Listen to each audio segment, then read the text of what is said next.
E nessa manhã eu quero agradecer ao Senhor, e quero louvar ao Senhor, e quero te convidar a fazer o mesmo, porque o Senhor tem sido fiel. Ele sempre foi fiel, e Ele continua sendo fiel.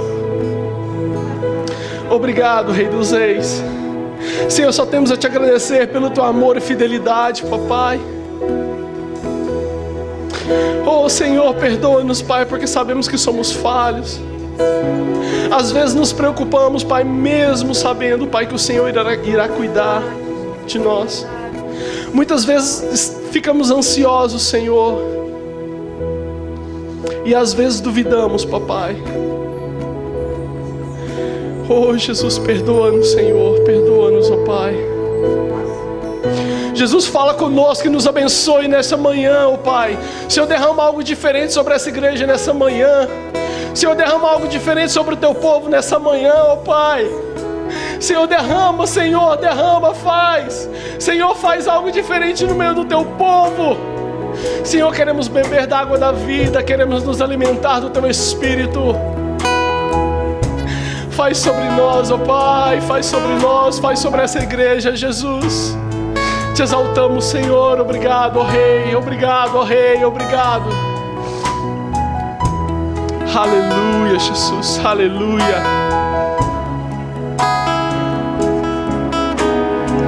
Aleluia, Jesus. Oh, Espírito Santo de Deus, tenha liberdade neste lugar, Espírito. Oh, oh, Espírito. Oh, Espírito, Espírito. Derrama neste lugar, sopra neste lugar. Tenha liberdade neste lugar, te convidamos, faça presente. Oh, oh. Tu és a razão de estarmos reunidos neste lugar, oh Pai. Que tudo que fizermos seja para a tua honra e glória. Que tudo que fizermos seja para o teu louvor, Senhor. Aleluia, aleluia. Levante as tuas mãos e adore ao Senhor, meus amados. Levante as tuas mãos, Ele está neste lugar. Aleluia, Espírito. Te exaltamos, te louvamos, te louvamos. Seja bem-vindo, Espírito Santo. Seja bem-vindo, Espírito Santo. Seja bem-vindo neste lugar.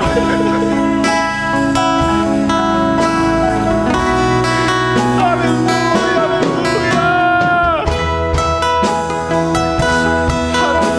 Aleluia, aleluia, aleluia. Santo Deus, te adoramos.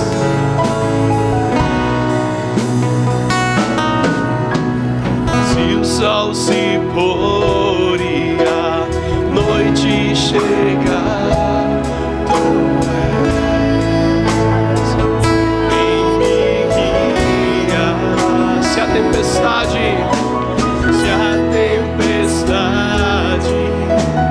me alcançar, tu és meu abrigo. Se o mar me submergir, a tua mão me traz a tona pra respirar e me faz andar sobre as águas. Mas, Senhor, Tu és o Deus da minha salvação. És o meu dono, minha paixão, minha canção e o meu louvor. Aleluia, aleluia, Jesus. Se o sol se pôr, Se o sol se pôr e a noite chegar, tu és quem me guia.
Senhor. Tu és o Deus da minha salvação. És o meu dono, minha paixão, minha canção e o meu louvor. Se o mar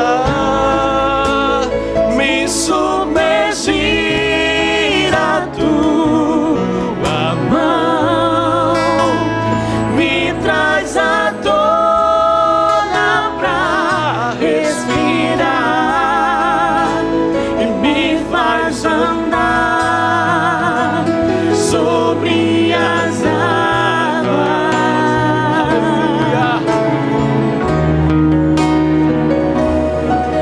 Tu és o Deus da minha salvação. És o meu dono, minha paixão, minha canção e o meu louvor. Aleluia, Jesus, aleluia. Aleluia, aleluia, Senhor.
Aleluia.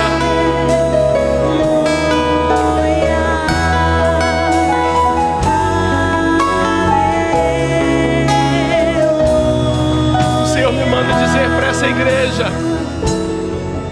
existem algumas pessoas aqui que estão muito preocupadas com o que tem acontecido, estão preocupadas com a situação em que se encontram. Mas o Senhor me manda dizer que enquanto você louva, os anjos do Senhor guerreiam em teu favor. Os anjos do Senhor batalham em teu favor. Entrega essa situação na mão do Senhor, que o Senhor irá te fazer andar por sobre as águas, andar por sobre qualquer problema.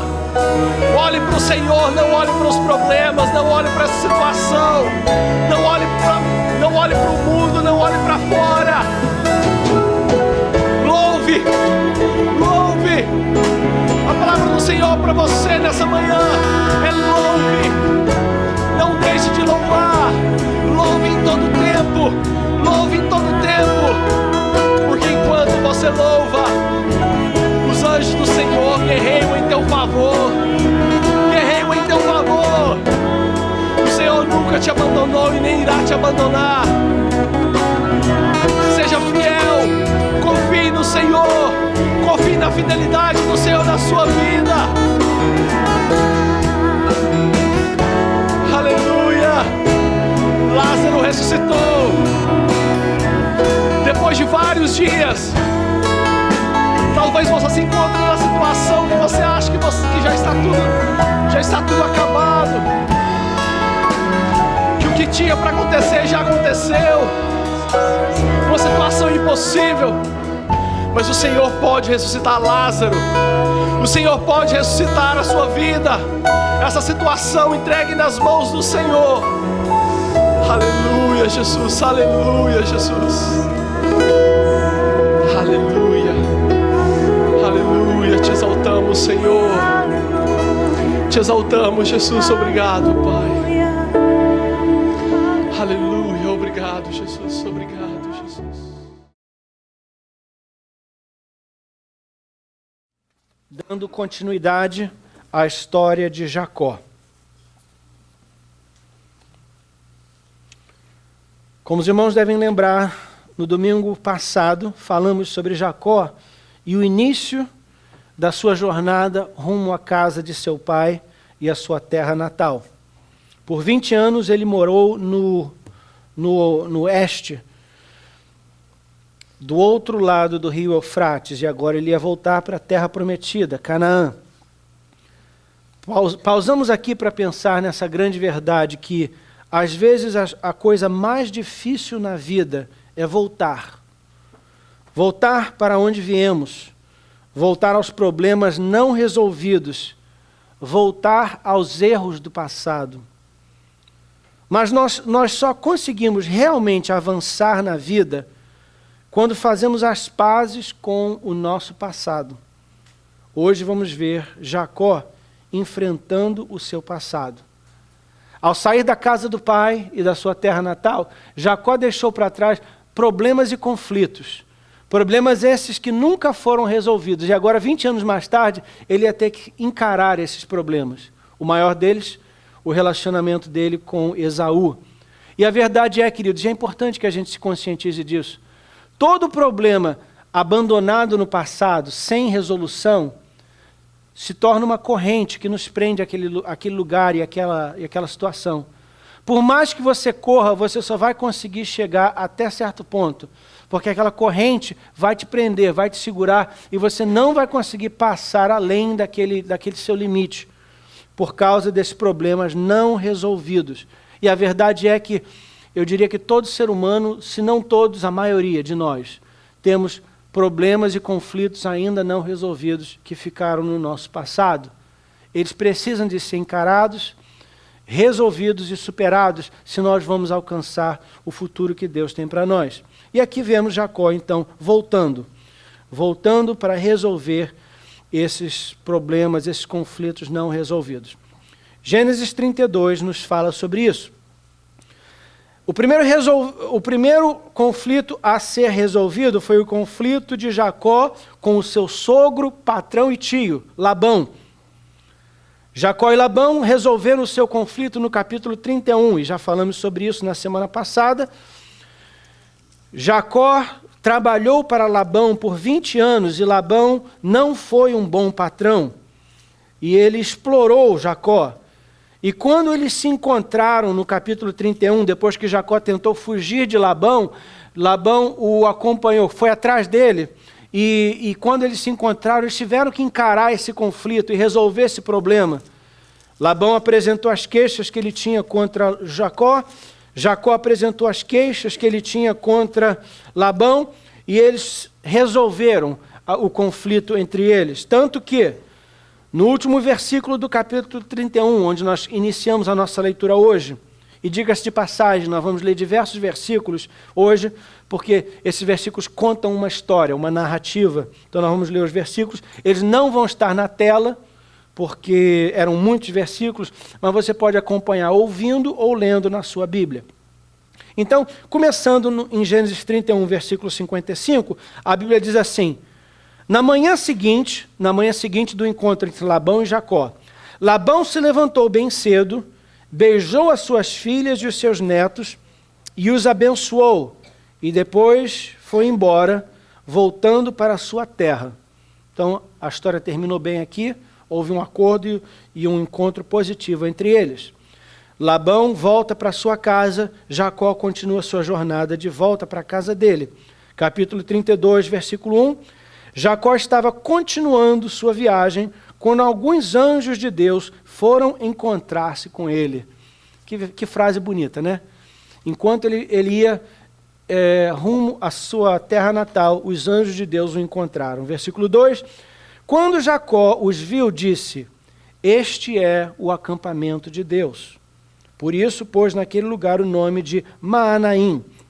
Jacó mandou mensageiros para a região de Seir, também chamada de Edom, a fim de se encontrarem com Esaú e lhe darem esta mensagem: Eu, Jacó, estou às suas ordens para servi-lo. Durante todo este tempo morei com Labão. Tenho gado, jumentos, ovelhas, cabras, escravos e escravas, e estou mandando este recado ao Senhor, esperando ser bem recebido.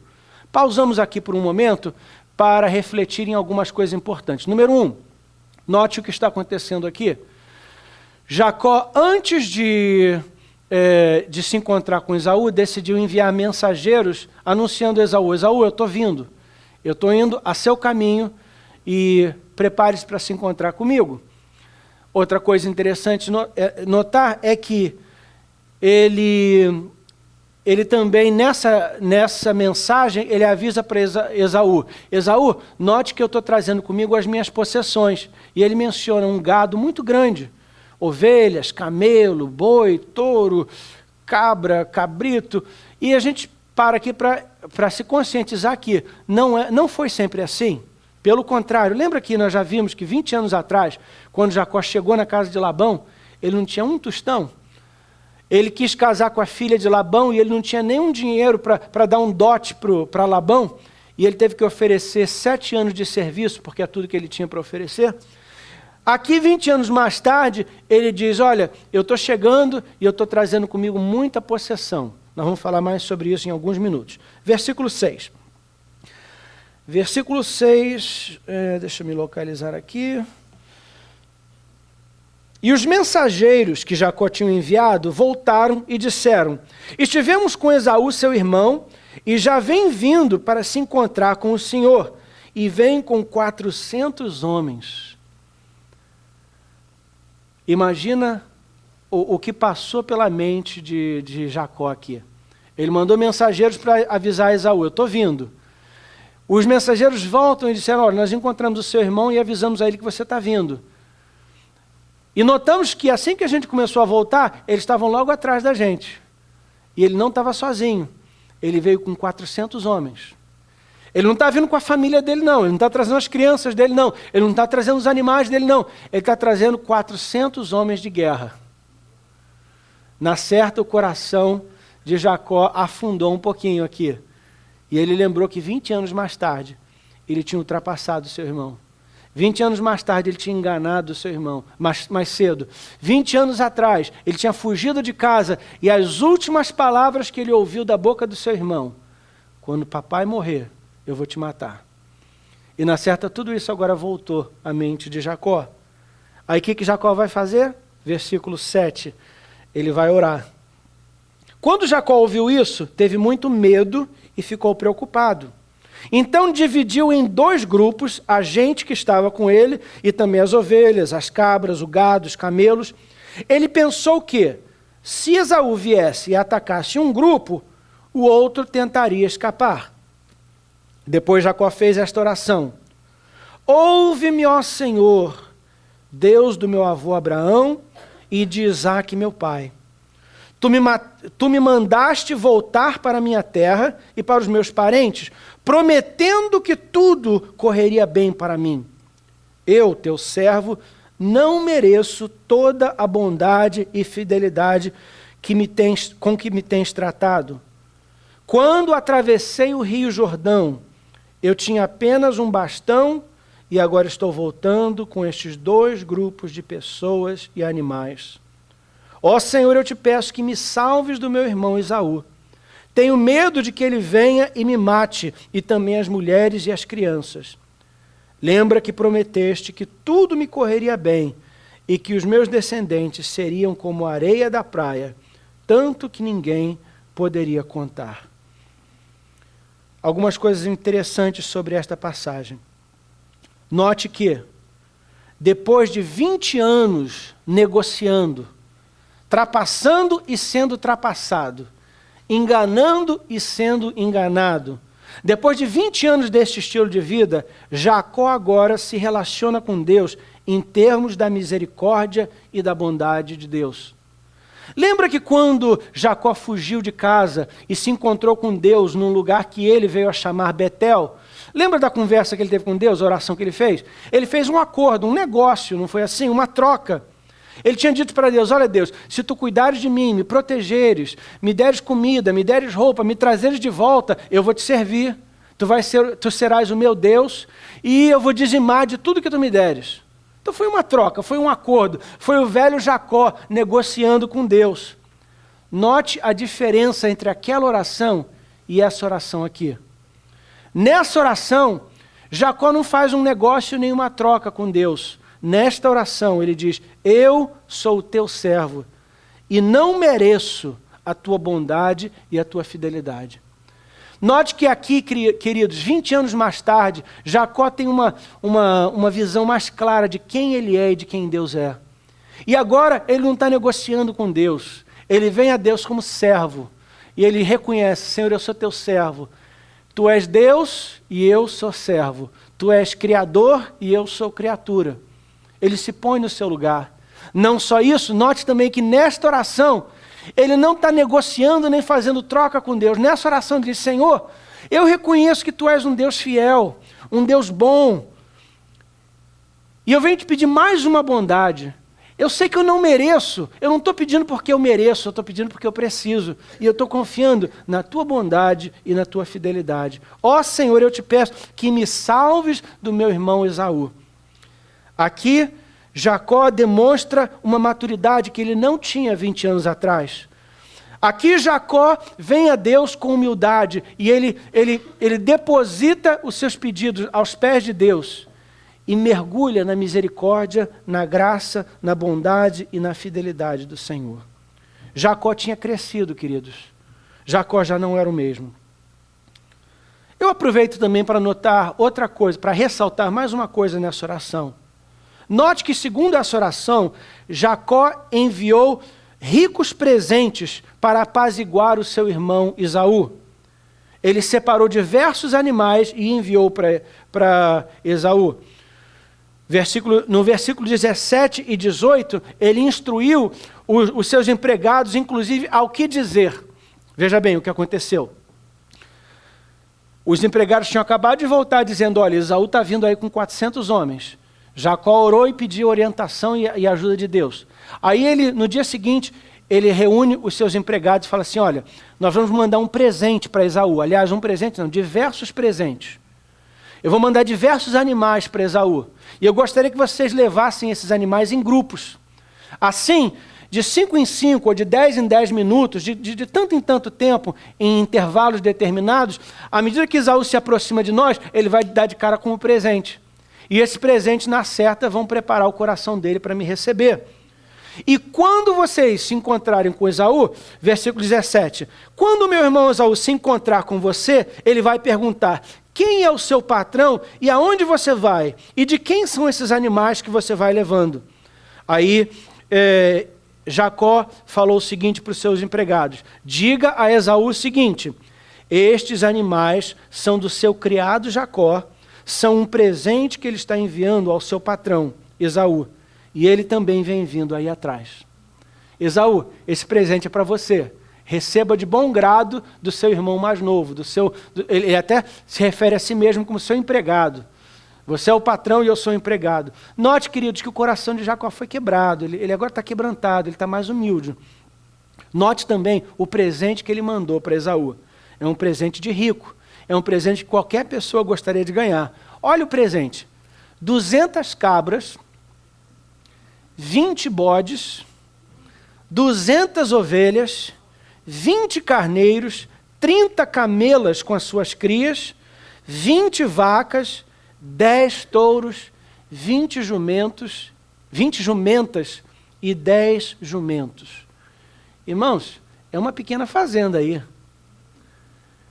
Nada mal para um homem que 20 anos atrás não tinha nada. Eu estou ressaltando isso aqui para a gente ver quanto Jacó enriqueceu em 20 anos. Note também que isso aqui, Jacó não está dando tudo que ele tinha para Esaú. Ele está dando um pequeno presente do muito que ele tinha. O que esse versículo indica, queridos, é que em 20 anos, Jacó tinha se tornado um homem, como a gente diria, podre de rico. Um homem extremamente rico. E ele começou com um bastão, com uma vara, como ele diz no versículo 10. Leia de novo comigo, Gênesis 32, 10. Quando ele orou para Deus, ele disse assim: eu, teu servo, não mereço toda a bondade e fidelidade com que me tens tratado.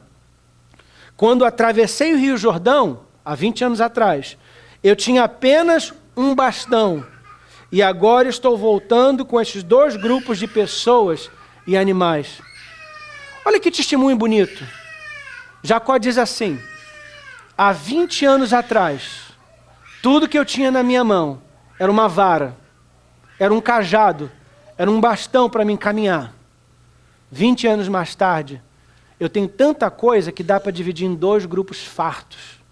Eu tenho tanta coisa que eu posso mandar essa porção de animal para Esaú e não vai me fazer falta. Note também, queridos, que Jacó atribuiu o seu sucesso ao quê? A bondade de Deus. Ele diz assim: olha, eu sei que eu não mereço a tua bondade e a tua fidelidade. Se eu tenho tudo isso que eu tenho, se eu tenho todos esses filhos, se eu tenho essa filha, se eu tenho essa família, se eu tenho esses animais, se eu tenho todos esses recursos, é puramente por causa da tua bondade e fidelidade. E eu reconheço isso. Amados, nós já aprendemos aqui sobre a diferença que a bênção de Deus faz na vida de uma pessoa. Um homem que começou com nada, literalmente, ele não tinha nada. E geralmente, às vezes a gente fala assim: fulano não tem nada, mas a pessoa na realidade tem um carro, tem uma casa, tem conta bancária, não tem muito, mas a gente diz que porque não tem muito, não tem nada. Não era o caso dele, não. Ele literalmente chegou na casa de Labão com uma mão na frente e outra atrás. Tudo que ele tinha na sua mão era um bastão, um cajado para ele caminhar. E 20 anos mais tarde, ele é um homem rico. Por quê? Por causa da bênção de Deus. A Bíblia diz que a bênção de Deus enriquece e não acrescenta dores. Eu quero tirar alguns momentos, amados, para falar um pouquinho sobre esse tema de bênção de Deus e de prosperidade, porque eu sei que na economia atual, todos nós estamos sendo atingidos pelo que está acontecendo no mundo. Todos nós sabemos da inflação. Você não precisa nem de ler o jornal, só de ir comprar leite no supermercado. Há um ano atrás você ia no supermercado de $50 você fazia compras. Hoje você vai e não sai gastando menos de 100. A gasolina duplicou de preço e nós temos visto os preços aumentando. A inflação alcançou os Estados Unidos. Os preços estão subindo e os salários não estão acompanhando. A verdade é essa. Nós lemos ou ouvimos falar sobre não só a inflação, mas o desemprego aumentando. O estado da Califórnia tem um dos níveis de desemprego mais altos nos Estados Unidos. E nós temos acompanhado isso. Nós temos visto as mudanças nas condições de trabalho, nas condições de emprego, nas condições econômicas do país. Os serviços que eram prestados antes, que já não são prestados mais. Os serviços que antes eram grátis e agora têm que ser pagos. Horários que foram cortados na corte, nos parques, nas escolas, etc, etc, etc. A economia do mundo está passando por um momento difícil, um momento de contração, um momento de dificuldade, e isso afeta a todos. Mas eu quero lembrar à igreja que nós temos uma promessa da parte de Deus. Salmo 23, versículo 1 diz: o Senhor é o meu pastor, nada me faltará. E Provérbios 10 diz que a bênção de Deus enriquece e não acrescenta dores. No projeto de Deus, a igreja seria cabeça e não cauda. No projeto de Deus, o povo de Deus emprestaria e não pediria emprestado. Este é o plano de Deus para a igreja. Então, independente do que está acontecendo no mundo, independente do que está acontecendo na economia lá fora, Deus quer que a sua igreja seja próspera. E isso não significa necessariamente que todos nós seremos multimilionários. Afinal de contas, na Bíblia, nem todos os grandes servos de Deus foram multimilionários. Aliás, muitos deles não foram. Não é que Deus quer que todos os crentes sejam multimilionários, porém, importante entender que Deus quer sim que muitos dos crentes, muitos dos filhos de Deus se tornem multimilionários, como Jacó. Por quê? Porque Deus tinha um projeto na vida de Abraão, Isaac e Jacó, e através deles Deus sustentaria toda uma nação. Era importante que esses homens fossem multimilionários, porque eles literalmente fundariam e sustentariam e patrocinariam toda uma nação. Deus tem esse mesmo plano para muitas pessoas no seu reino.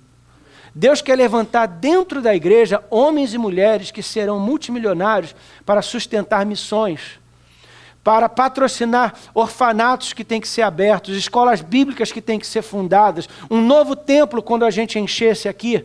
Deus tem necessidades que serão supridas pelo seu povo. E Deus quer levantar dentro da igreja homens como Jacó, que serão multimilionários.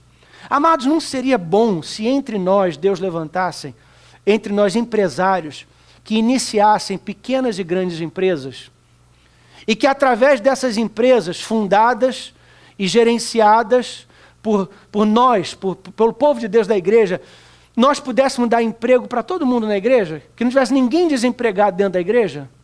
Não seria interessante se a igreja tivesse o testemunho na comunidade, olha, de que, olha, naquela igreja ali, todo mundo, não tem ninguém desempregado. Tem grandes indústrias dentro daquela igreja, grandes empresários dentro daquela igreja, e eles entre si empregam uns aos outros. Não seria bom, queridos, que nós, o povo de Deus, tivéssemos indústrias e empresas e fábricas que pudessem empregar uns aos outros e que nós cuidássemos uns dos outros? Que a gente desse aos nossos empregados plano de saúde, um salário digno, boas férias pagas todo ano. Não seria bom que a igreja tivesse o testemunho de que dentro da casa do Senhor há fartura e abundância e que não tem ninguém desempregado? Queridos, o povo de Deus, nós éramos para ser as pessoas mais fartas e mais prósperas do mundo. No plano de Deus, Deus vai abençoar a igreja para que a igreja abençoe o mundo.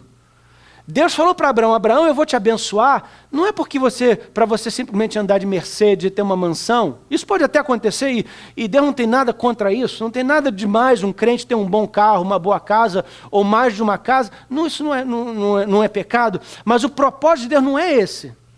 Isso aí é um bônus, isso aí é um extra. O propósito de Deus é nos abençoar para que a gente seja uma bênção. Deus falou para Abraão, eu vou te abençoar e você será uma bênção. Como é que eu vou abençoar se eu não sou abençoado? Como é que eu vou curar se eu não sou curado? Como é que eu vou ensinar se eu ainda não aprendi? E como é que eu vou dar o que eu não tenho? Então Deus nos desenvolve ao ponto da gente poder receber para que a gente então possa dar. E Deus nos chama para ser rios e não reservas. Nós recebemos e damos, dai e ser-vos-á dado. Não é assim que a Bíblia diz? Então nós recebemos e damos. Eu recebo a graça, eu dou a graça. Eu recebo amor, eu dou amor. Eu recebo perdão, eu dou perdão. Eu recebo alegria, eu dou alegria. Eu recebo cura, eu dou cura. Eu recebo prosperidade e eu dou prosperidade. Foi o que aconteceu com Jacó. E esse é o plano de Deus para nós.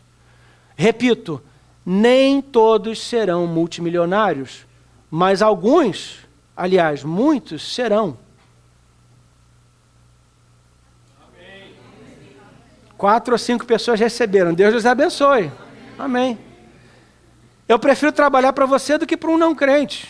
Eu prefiro trabalhar para um crente cheio do Espírito Santo, uma pessoa que teme a Deus, uma pessoa guiada pelo Espírito Santo, do que uma pessoa guiada pela carne. Deus lhes abençoe, que Deus levante entre nós multimilionários, empregadores, patrões, empresários, donos de pequenas e grandes empresas, importadores e exportadores, que já levante entre nós esse tipo de pessoa, porque as pessoas então serão os empregadores de amanhã e serão uma bênção, não só para nós, mas para toda a comunidade.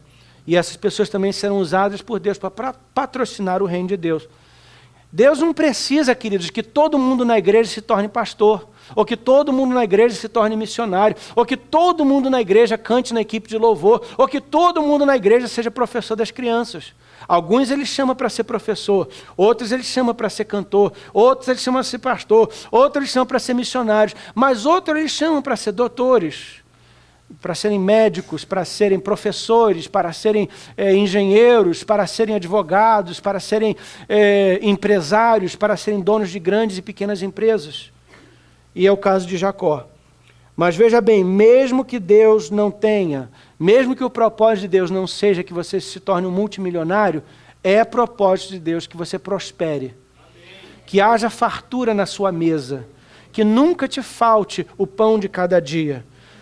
Davi disse assim: eu fui novo e agora sou velho, mas nunca vi o povo de Deus padecendo fome, nenhum dos seus filhos mendigando por pão. Essa é a promessa de Deus para o seu povo. Filipenses capítulo 4 diz assim: o meu Deus suprirá todas as vossas necessidades em glória, por Cristo Jesus. Esse é o projeto de Deus. Agora note mais uma coisa, e é a última coisa que eu quero falar sobre a bênção de Deus e a prosperidade de Deus. A bênção e a prosperidade de Deus fluem na nossa vida através do nosso esforço, através do nosso trabalho, através da nossa aplicação. Porque entenda que a bênção de Deus aumenta o fruto do nosso trabalho. Aumenta o fruto do nosso trabalho. Então veja bem, eu trabalho e esse trabalho produz algum fruto. Eu apresento esse fruto a Deus e Deus abençoa aquele fruto e multiplica. Lembra da multiplicação dos pães? Quando Jesus estava ministrando e 5.000 homens, mais mulheres e crianças, estavam com fome. O que Jesus fez? Ele perguntou: olha, o que a gente tem aí para começar? O milagre tem que começar com alguma coisa. O milagre tem que começar com uma oferta. O milagre tem que começar com o fruto do trabalho das nossas mãos. O milagre começa com a nossa oferta a Deus. O que vocês têm para dar de oferta? Alguém disse: olha Jesus, tem um menininho aí que trouxe um lanche, ele está disposto a entregar esse lanche. São 5 pães e 2 peixinhos. Jesus fala: é só isso que a gente precisa mesmo. 5.000 pessoas, mais mulheres e crianças, tem o quê? Umas 12.000 pessoas aí? 5 pães e 2... Ih, vai sobrar, ainda vai sobrar. Tá bom. Com isso, dá para mim fazer alguma coisa, porque agora eu vou abençoar o fruto das suas mãos, o fruto do seu trabalho, o fruto da sua oferta. A bênção de Deus aumenta, multiplica aquilo que é oferecido a Ele. O que significa que, se nós oferecermos 0 a Deus, 0 vezes 1 é 0, 0 vezes 2 é 0, 0 vezes 3 é 0, 0 vezes 4, 0 vezes 1 milhão continua sendo 0. Tem que ser... Agora, 1 vezes 1 milhão é 1 milhão, mas 0 vezes 1 milhão continua sendo 0. Deus aumenta o nosso esforço, Deus aumenta o fruto do nosso trabalho. A equação é essa: bênção de Deus mais esforço igual a prosperidade. E quem nos ensina isso é o próprio Jacó. Eu vou voltar para o capítulo 31, porque ele diz isso para a gente. Capítulo 31, olha o que ele diz nos versículos 38 a 42. 38 a 42. Aqui, Jacó está conversando com o seu ex-patrão Labão. E ele diz assim: Labão, durante os 20 anos que trabalhei para o Senhor, as suas ovelhas e as suas cabras nunca tiveram abortos. E eu não comi um só carneiro do seu rebanho. Nunca te trouxe os animais que as feras mataram, mas eu mesmo pagava o prejuízo. O Senhor me cobrava qualquer animal que fosse roubado de dia ou de noite. A minha vida era assim: de dia o calor me castigava e de noite eu morria de frio. E quantas noites eu passei sem dormir. Fiquei 20 anos na sua casa, trabalhei 14 anos para conseguir as suas 2 filhas e 6 anos para conseguir os seus animais. E ainda por cima, o Senhor mudou o meu salário 10 vezes.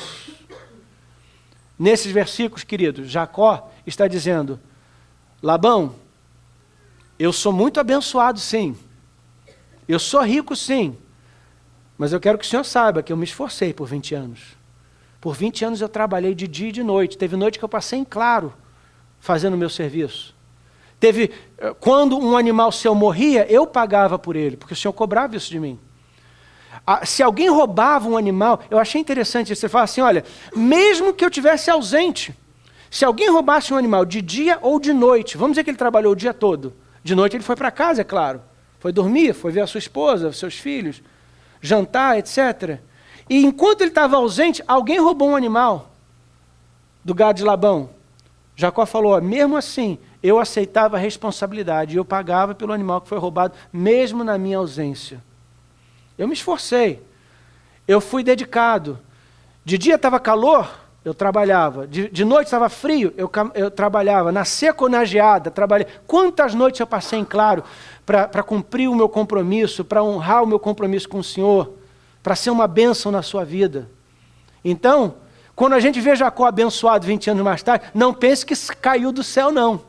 Ele estava orando, ó Senhor, me abençoa, me enriquece, me prospera. Aí, enquanto ele estava orando, ele ouve um barulho e um camelo vem descendo do céu. Uma ovelha, um cabrito, uma vaca descendo. Não foi assim, não. Foi trabalhando, foi se esforçando. Então, veja bem, é bênção de Deus e esforço. Se eu cruzo meu braço e não faço nada, a bênção eu multiplico nada, e nada vezes nada é nada.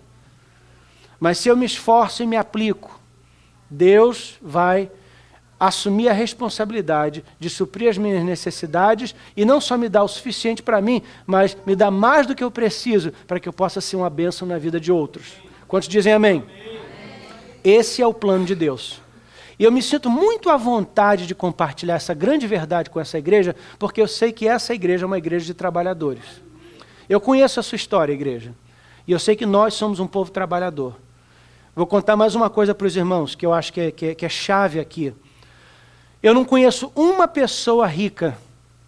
Eu, pessoalmente, não conheço uma pessoa rica. Eu conheço diversas pessoas ricas. Mas não conheço uma pessoa rica que ficou rica trabalhando 40 horas por semana.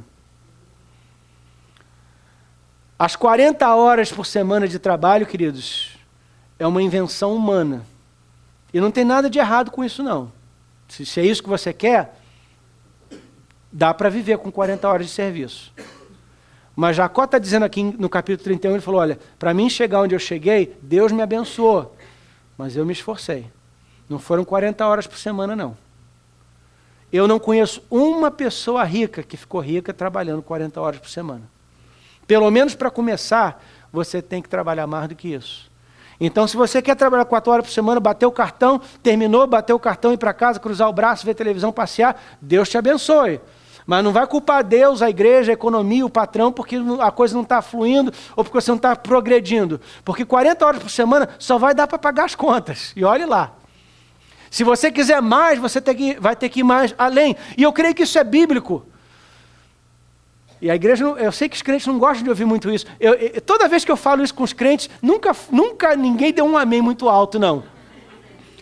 Mas em Êxodo capítulo 20... Êxodo capítulo 20, para quem não lembra, é o capítulo dos 10 mandamentos. Lembra o quarto mandamento, é sobre o sábado. E Deus diz assim, guarda o 7º dia, o sábado, e o santifica para mim. Aí ele diz assim, na próxima frase, 6 dias trabalharás, e no 7º descansarás.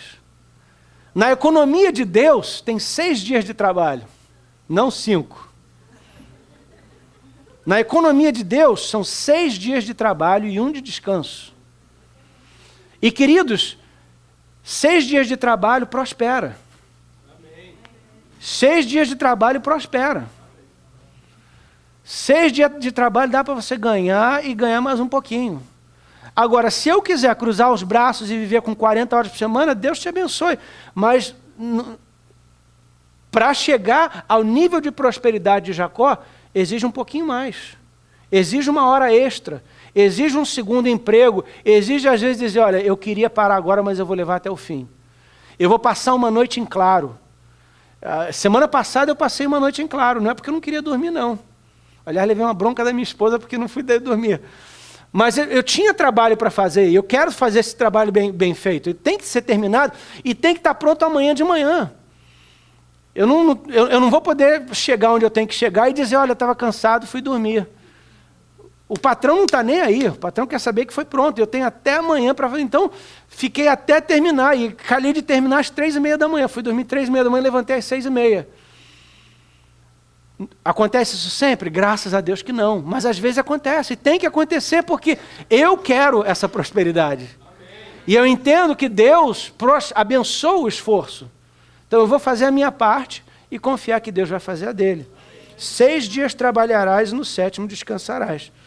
Então a gente se esforça, a gente faz uma hora extra, a gente faz um biscate, a gente faz um trabalho a mais. Sempre não, todo dia não. Sacrifico o meu casamento por isso? Não. Se para prosperar eu tenho que sacrificar o meu casamento e terminar num divórcio, não vale a pena. Se para prosperar eu tenho que sacrificar o meu relacionamento com meus filhos, não tenho tempo para meus filhos, também não vale a pena. Não é isso que eu estou dizendo, não.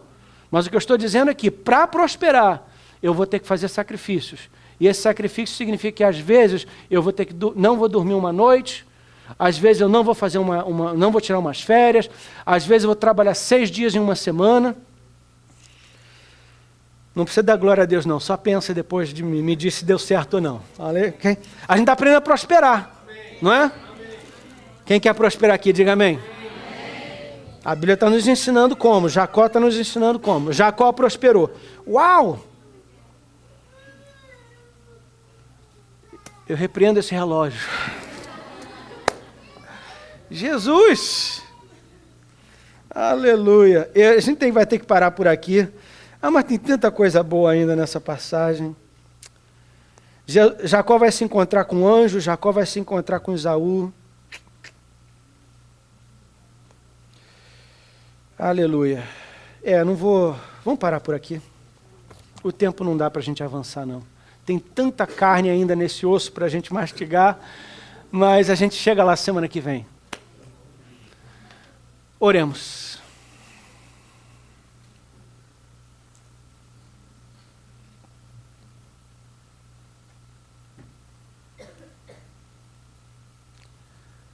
Senhor, hoje a Tua palavra nos ensinou sobre a Tua prosperidade e a Tua bênção.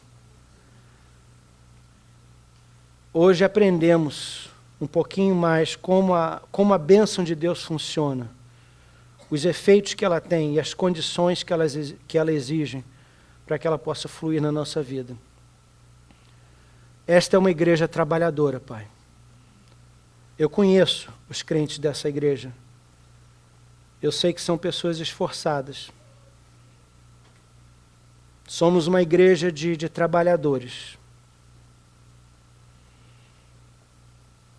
E entendemos que dependemos da Tua bênção para que o nosso esforço se torne prosperidade.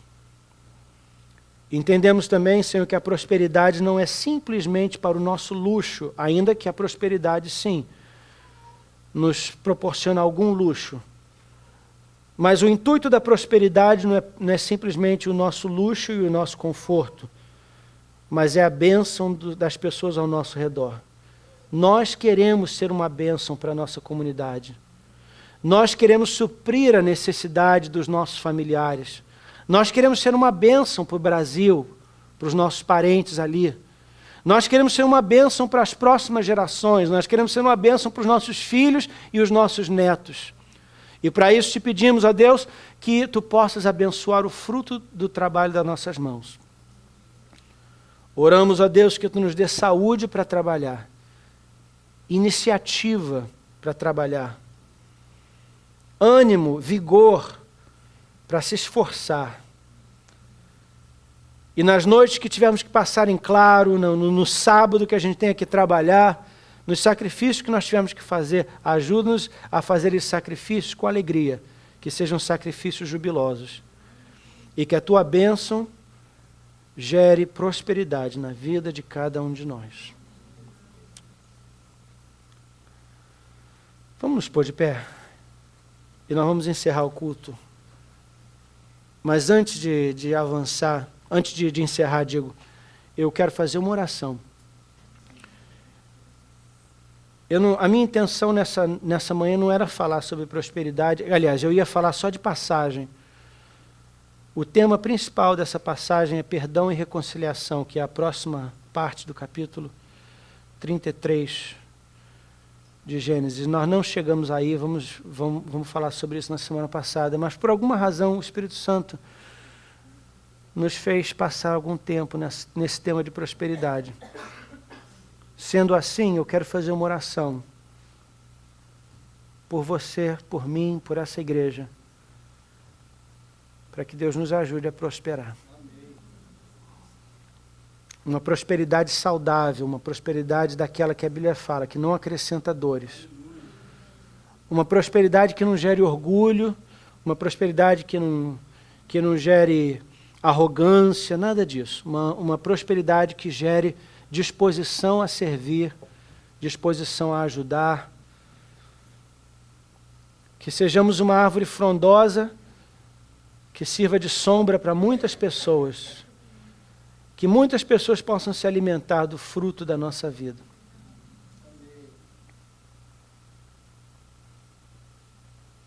Que na nossa mesa haja sempre fartura e na nossa casa sempre paz. Segura a mão do teu vizinho e nós vamos orar agora para que Deus faça fluir entre nós a graça para prosperar, a maturidade para receber de Deus tudo que Ele tem para nós e a integridade para receber e dar.